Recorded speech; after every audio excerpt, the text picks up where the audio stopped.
হরে কৃষ্ণ। প্রণাম সবাইকে। মহাভারত থেকে পড়ছি, মহাভারতের আদি পর্ব, চতুর্থ অধ্যায় পৌলম পর্ব। তো এখানে ছোট ছোট আছে, তো দুটো একসঙ্গে, চতুর্থ অধ্যায় পঞ্চম অধ্যায়। চতুর্থ অধ্যায়ে পৌলম পর্ব এবং পঞ্চম অধ্যায় ভৃগু বংশ চবন উৎপত্তি, এই দুটো একসঙ্গে পড়ব। আসুন দেখি কি বলছে। চতুর্থ অধ্যায় পৌলম পর্ব। সৌতি কহিলেন, নৈমিষারণ্যে কুলপতি শৌনকের দ্বাদশ বর্ষব্যাপী যজ্ঞে যে সকল মহর্ষিগণ সমাগত হইয়াছিলেন, সুত বংশ সম্ভূত লোমহর্ষণাত্ম উগ্রশ্রবা পুরাণ পাঠ দ্বারা তাহাদিগের শুশ্রূষা করিতেছিলেন।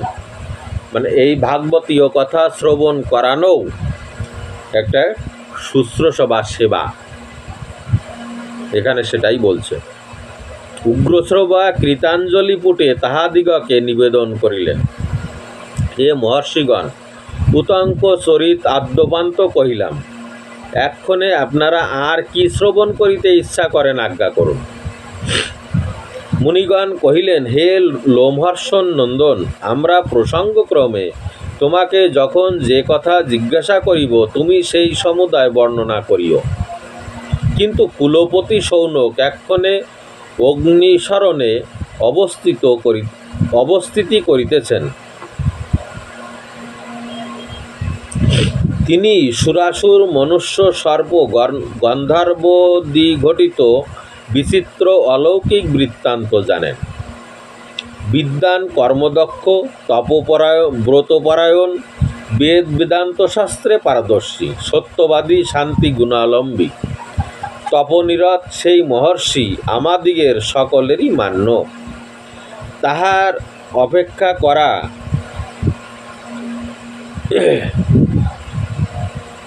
তিনি পরমাশ্রিত আসনে অধ্যাসীন হইয়া যে যে কথা জিজ্ঞাসা করিবেন তাহাই কহিবে। উগ্রশ্রবা কহিলেন, ভালো, সেই মহর্ষি আসনে উপবিষ্ট হইয়া জিজ্ঞাসিলেই বিবিধ পবিত্র কথা বলিব। ক্ষণকাল পরে বিপ্রশ্রেষ্ঠ শৌনক ঋষি বেদজ্ঞ ও পিতৃতর্পণ প্রভৃতি ক্রিয়াকলাপ বিধিপূর্বক সমাপ্ত করিয়া যে স্থানে উগ্রশ্রবা ও ব্রতপরায়ণ সিদ্ধ ব্রহ্মর্ষিগণ সুখাসীন আছেন, সেই স্থানে আসিয়া উপস্থিত হইলেন। পরে ঋত্বিক ও সদস্যগণ উপবিষ্ট হইলে স্বয়ং আসন পরিগ্রহ করিয়া এই কথা প্রস্তাব করিলেন। কি করিলেন? পঞ্চম অধ্যায় ভৃগু বংশ চবন উৎপত্তি। শৌনক কহিলেন, বৎস সুতনন্দন, তোমার পিতা মহর্ষি বেদব্যাসের নিকট সমস্ত পুরাণ অধ্যয়ন করিয়াছিলেন। শ্রবণ করিয়াছি, পুরাণে অলৌকিক কথা সকল, আদিবংশ বৃত্তান্ত সকল বর্ণিত আছে। তন্মধ্যে প্রথমত ভৃগু বংশের বৃত্তান্ত শ্রবণ করিতে ইচ্ছা করি, বর্ণনা করো। মহর্ষি শৌনকের আজ্ঞা লাভান্তর সুতানন্দন উগ্রশ্রবা কহিলেন, দ্বিজাগ্রণী মহাত্মা বৈশ্বায়ন প্রভৃতি যাহা সাম্যকরূপে অধ্যয়ন ও কীর্তন করিয়াছেন, আমার পিতা যাহা অধ্যয়ন করিয়াছিলেন এবং তাহার নিকট আমি যা অধ্যয়ন করিয়াছি, সেই সমস্ত বর্ণনা করিতেছি, শ্রবণ করুন। সুবিখ্যাত ভৃগু বংশ ইন্দ্রাদি দেবগণ ও অশেষ ঋষিগণের পূজনীয়। এই বংশ পুরাণে যেরূপ বর্ণিত আছে তাহা আমি যথাবৎ বর্ণনা করিতেছি। স্বয়ম্ভুব ব্রহ্মা বরুণের যজ্ঞ করিতেছিলেন। আমরা শুনিয়াছি সেই যজ্ঞাগ্নি হইতে মহর্ষি ভৃগু সমুক্ষিত হন। অর্থাৎ স্বয়ম্ভুব ব্রহ্মা বরুণের যজ্ঞ করছিলেন। বরুণ এক যজ্ঞ করছিলেন, বরুণের যজ্ঞ বলতে বরুণ এক যজ্ঞ করছিলেন। বরুণ হচ্ছে জল দেবতা। তো সেই বরুণ যজ্ঞ করছিলেন, তার হোতা অর্থাৎ সেই যজ্ঞের প্রধান হলেন ব্রহ্মা। বহু পুরোহিত মিলে যজ্ঞে আহুতি প্রদান করে, তার ভিতরে একজন প্রধান থাকেন, সেই প্রধান হলেন ব্রহ্মা। সেই যজ্ঞ থেকে, সেই যজ্ঞের যে আগুন, সেই যজ্ঞের আগুন থেকে মহর্ষি ভৃগুর জন্ম হয়, সমুক্ষিত হয়। সেই আগুন থেকে ভৃগু বেরোলেন। ভৃগুর পুত্র চবন পিতার প্রিয় পাত্র ছিলেন। এই যে চবন ঋষির কথা বলা হয়, এই চবন ঋষি হলেন ভৃগু ঋষির পুত্র। চবনের পুত্র প্রমতি অতি ধর্মপরায়ণ ছিলেন। ঘৃতাচির গর্ভে প্রমতি রুরু নামক এক পুত্র উৎপন্ন হয়। রুরুর ঔরাসে প্রেমদরার গর্ভে আপনার প্রপিতামহ শুনক জন্মগ্রহণ করেন। মহর্ষি শুনক বেদোধ্যায়ন সম্পন্ন, তপনিরোধ, যশস্বী, অশেষ শাস্ত্রজ্ঞ, ব্রহ্মজ্ঞানী, সত্যবাদী ও জিতেন্দ্রিয় ছিলেন। সৌনক কহিলেন, হে সুতনন্দন, যে রূপে সেই মহাত্মা ভৃগুনন্দন চবন নামে বিখ্যাত হইলেন, তাহা আমার নিকট সবিশেষ বর্ণনা করো। সৌনক ঋষি তখন সুতনন্দনকে বললেন যে এই ভৃগুনন্দন চবন নামে কেন বিখ্যাত হলেন।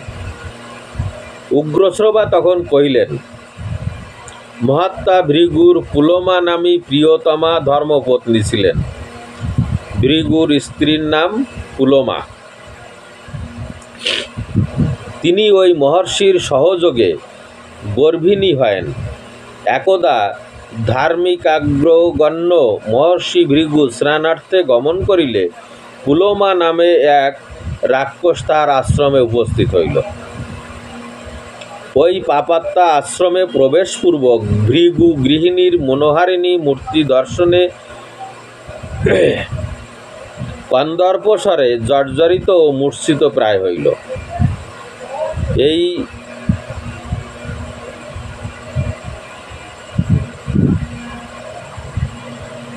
রাক্ষস ভৃগু ঋষির স্ত্রীকে দেখে কামে প্রায় জর্জরিত হয়ে পড়ল। সুচারু দর্শনা পুলমা অনায়াসলভ্য বন্য ফল মূলাদি দ্বারা সেই অভ্যাগত রাক্ষসের অতিথি সৎকার করিল।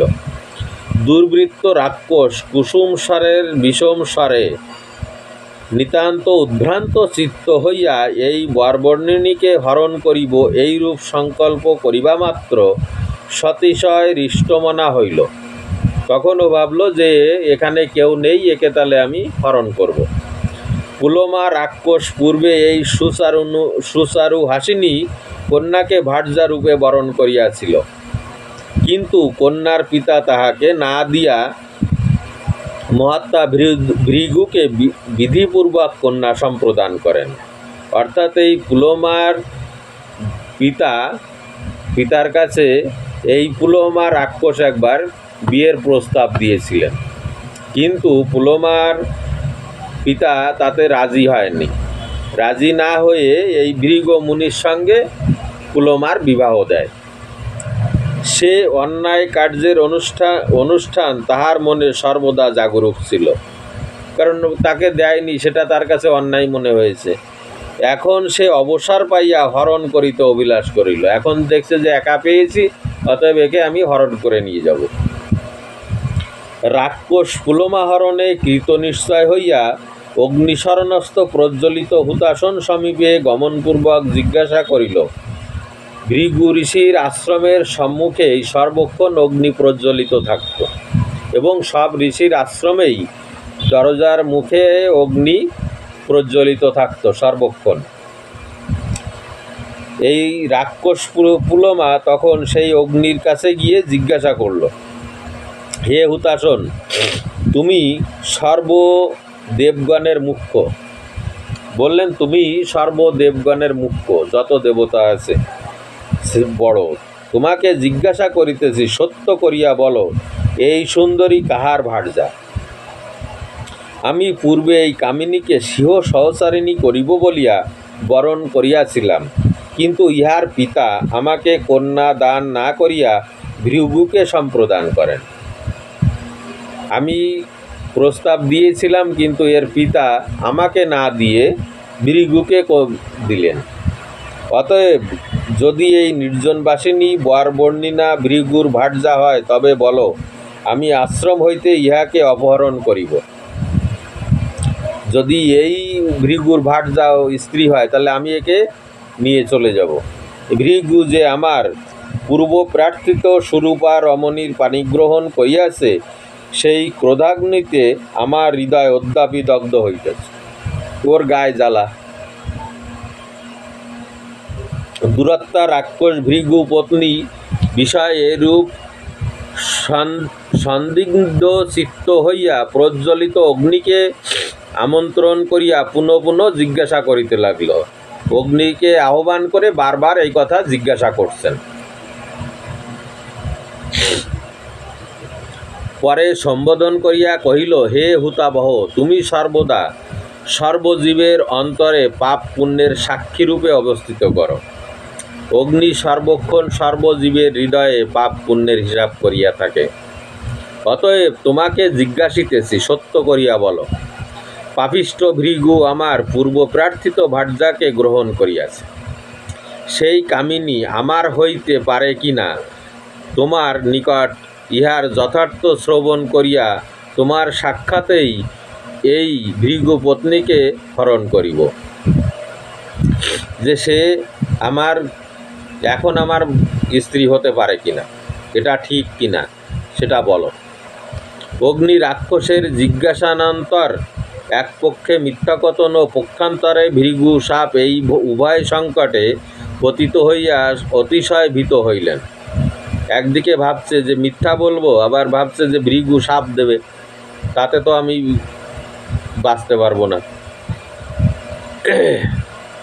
মৃদুস্বরে কহিতে লাগিলেন, হে দানবতনয়, পূর্বে তুমি ইহাকে বরণ করিয়াছিলে যথার্থ বটে, কিন্তু তোমার যথাবিধি বিবাহ করা হয় নাই।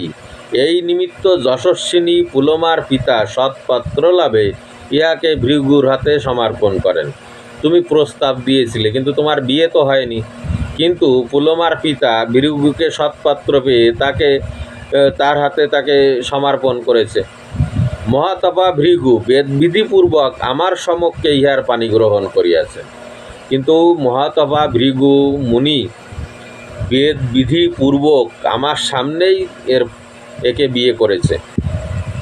তথাপি তুমি ইহাকে পূর্বে বরণ করিয়াছিলে বলিয়া ইনি বিচার মতে তোমারই পত্নী হইতে পারেন। কিন্তু তুমি প্রস্তাব দিয়েছিলে, সেই হিসাবে তুমি বিয়ে করতে পারো। আমি মিথ্যা কহিতে পারি না, যেহেতু মিথ্যাবাদী সর্বত্র অনাদরণীয় হয়।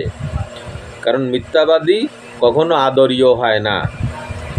এটা এই পর্যন্ত। এরপরে রাক্ষস কর্তৃক পুলমা হরণ, মানে কিভাবে ওকে হরণ করলো সেটা। তো এটা এইখানেই রাখছি। হরে কৃষ্ণ, প্রণাম সবাইকে। এর পরের পর্ব আসুন কি বলে শুনি।